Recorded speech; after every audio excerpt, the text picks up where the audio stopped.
For what purpose does the gentleman from Maryland arise? Mr. Speaker, I ask to address the House for 5 minutes and to objection. revise and extend my remarks. Without objection. Thank you very much, Mr. Speaker. Mr. Speaker, I rise today to commend to this House the memory of one of my constituents, the Reverend David Joshua Crump, who at the age of 42 died suddenly on February 20th of this year. Reverend Crump was a young man of strong personal faith, coming from a long line of leaders in America's faith community, including Bishop Alexander Wayman. His parents, Reverends Ezel and Elaine Crump, are also well-regarded ministers in my hometown of Baltimore. At a time when so many of America's young people are struggling to come of age without strong and loving fathers in their lives, Reverend David Crump's commitment to their upbringing was a beacon of personal and social responsibility for us all.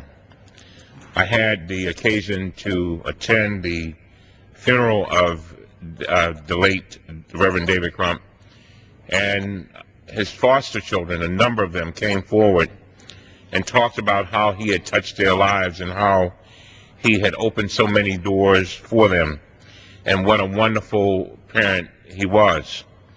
Not only that, David Crump excelled in his mastery of that most valuable kind of wisdom, the insights that help us to remain focused squarely upon what is truly important in our lives.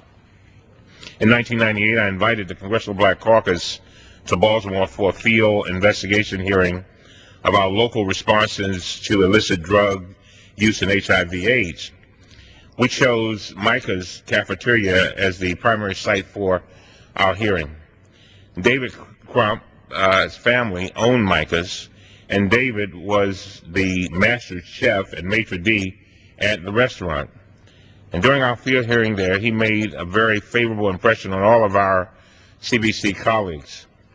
Our positive response went beyond the excellent quality of the restaurant's food. We were heartened by how well David worked with Micah's staff, and especially with the young people who worked with him. These young men and women were competent and polite, building better lives for themselves. And a lot of that had to do with David's leadership and his compassion for them. And it soon became apparent that David Crump was at the heart of a transformation that was worth our understanding. In the years that followed, I would often find David reaching out to the young, giving them the opportunity to find themselves in life-affirming settings. His calling was at the center of his faith. So often people go to church and prayer meeting, and never, when they come out the door, they forget their faith, but he never forgot. Not only was he a great foster parent, but he was a very loving husband. With his wife, Teresa Minna, he built a home full of love and laughter for the children who came into their lives. He was a man of good humor and a gentle spirit, a good father and husband who was devoted to his God and to his family. One of the things that I said at his funeral was that if I've ever met someone who tried to walk in the path that God had laid out, it was David Crump. Mr. Speaker, recently I was thinking about Reverend Crump's example as I read comments that Attorney General Eric Holder made during a recent speech. Encouraging men to take more responsibility for our children and homes, Attorney General Holder observed that, and I quote, "I've held many titles in my life, but the title that I'm most proud of is father. A father's role in the life of a child is irreplaceable.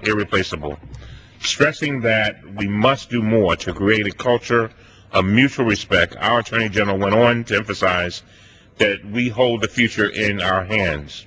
He went on to say, we as men need to spend more time with our sons and daughters. We need to teach our sons to have respect for women and daughters to demand respect for themselves.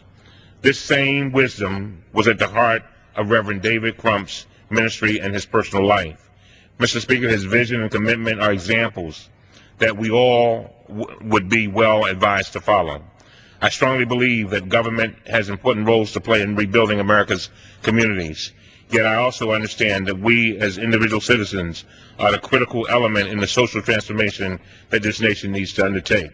Reverend David Crump understood this, both in his ministry and in his personal commitment to the young people in his life. And with that, Mr. Speaker, he was indeed a wonderful role model, and with that I yield back. Thank you. Under the